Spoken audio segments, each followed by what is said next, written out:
Good morning, everybody. So yeah, this is quite an interesting one, huh?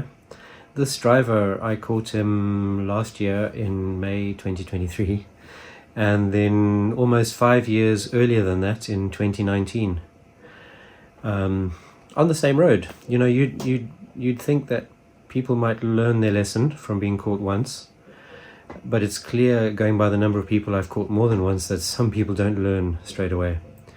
I have a feeling that it's the same driver. I don't know for sure, but the face certainly looks very, very similar. Why wasn't he disqualified? Well, that's probably because his points would have timed out. I think in 2019 he took a fixed penalty notice for 6 points and £200 fine. This time in May 2023, I don't have a confirmed result, but I know that the Met issued an NIP letter with a unique reference, so I suspect he took another FPN. His points would have expired for the purpose of totting up after 3 years, and they would have remained on his license for 4 years. So there's a good chance, you know, he was briefly points free. I think that catching someone will suppress the phone use, the traffic offending, for some period of time, which will vary from person to person. Anyway, I'm interested in what you think. Do you think it's effective, and for how long, catching somebody like this? And do you think it's the same driver? I'm reasonably sure. You can see from the DVLA record that the car has had the same registered keeper and same registered address, I think, because it hasn't changed since maybe 2018. Okay, see ya.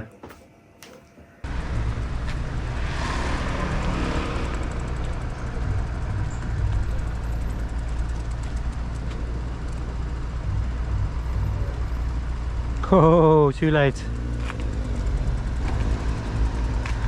Lima Golf 68, Lima Victor Bravo.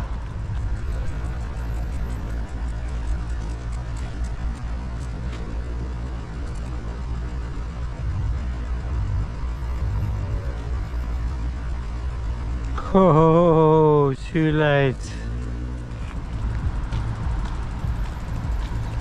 That's the fastest and most guilty phone throw I've seen all week.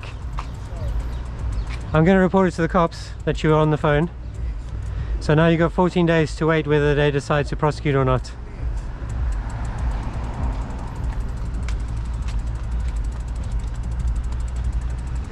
I didn't make you do it.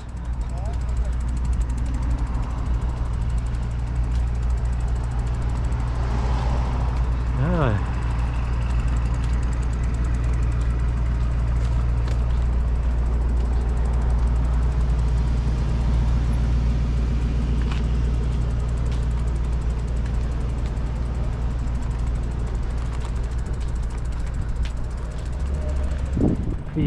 Please, not really going to help your case, is it?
Having a nice little WhatsApp there, mate. Eh? Having a nice little WhatsApp there. Sorry. Bit of an expensive mistake, huh? Lima Golf 68, Lima Victor Bravo.